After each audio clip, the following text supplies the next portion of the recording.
The sun was setting over the wide-open plains of Texas, painting the sky in shades of gold and crimson. The wind carried the soft rustle of dry grass, and somewhere far off, a coyote howled. It was a lonely evening, but for one man, loneliness had been his companion for far too long. His name was Jack Dalton, a rugged cowboy feared by many. People whispered about him in saloons, calling him the man with the cold eyes. Jack's revolver had ended many disputes, and his reputation had grown darker with every gunfight. He didn't start trouble, but trouble always seemed to find him. For Jack, life was simple: ride, fight, survive. But deep inside, hidden beneath the dust and scars, was a man who longed for something he could never admit: a peace. That peace came in the most unexpected way. At the edge of town, there was a small wooden church. It wasn't much, just four walls, a cross, and a bell that barely rang anymore. The preacher had left years ago, but his daughter stayed. Her name was Emily Carter, a kind-hearted young woman who had chosen to help the people of the town instead of leaving. She stitched worn clothes, treated wounds with herbs, and brought food to the poor. To many, she was an angel in human form. Jack had seen her only from a distance. He didn't belong in her world. His boots were stained with blood, her hands were gentle and clean. Yet something about her smile haunted him every time he rode past the church. One fateful night, Jack was caught in a shootout near the saloon. 3 bandits had challenged him, and though he survived, a bullet grazed his arm. Bleeding, he rode aimlessly until his horse stopped near the church. Emily rushed out when she saw him. "Jack, a broken bar, you're hurt," she cried, her voice trembling but firm. "I'll be fine," he muttered, trying to push her away. But he was weak, and when Emily placed her small hand over his wound, something inside him softened. She took him inside, cleaned the blood, and stitched the cut with steady hands. For the first time in years,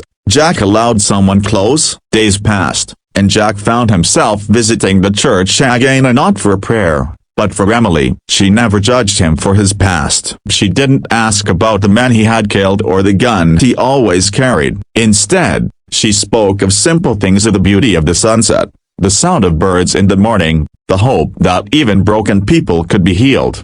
Jack listened silently, but her words touched a place in his heart he thought was long dead. Then came the day that would change everything. Another gang rode into town, men crueler than any before. They demanded money, land, and blood. Jack knew he couldn't stay silent. He strapped on his revolver once again, prepared for another fight. The townsfolk begged him not to face them alone, but Jack had always lived by his gun, and he believed he would die by it too. As he walked toward the saloon, Emily stepped in front of him. "Jack, don't do this," she pleaded. "I have to," he replied coldly. "It's all I know." Tears welled in her eyes, but she didn't move. She reached out, her hand trembling, and gently touched his rough, calloused fingers. Jack froze. He hadn't felt a touch so tender in years. "Jack," she whispered, her voice breaking, "you're more than your gun. You're more than the blood on your hands. I see the man you hide from the world, a broken bar, and I love him." The words struck Jack like a bullet straight to the soul. No one had ever spoken to him like that. His heart raced, and his hand, once quick to draw his revolver, shook with something unfamiliar. Emily's eyes searched his. "Please see, broken bar, don't throw your life away. Stay, live with me." For a long moment, silence filled the air. The weight of his past pressed down on him, but her touch anchored him. Slowly, Jack looked at the gun in his hand, the weapon that had defined his entire life. Then, in a gesture that shocked everyone watching, he lowered it. The revolver slipped from his grip and hit the dusty ground. Jack had chosen love over violence. The gang, seeing the fire in his eyes and the town standing behind him, backed away. Perhaps even they sensed that something greater had just happened. Jack didn't need his gun anymore. He had found something stronger. Emily wrapped her arms around him, and for the first time in years, Jack allowed himself to feel. He wasn't the cold-eyed cowboy anymore. He was just a man, broken but finally healing, because someone believed in him. That night,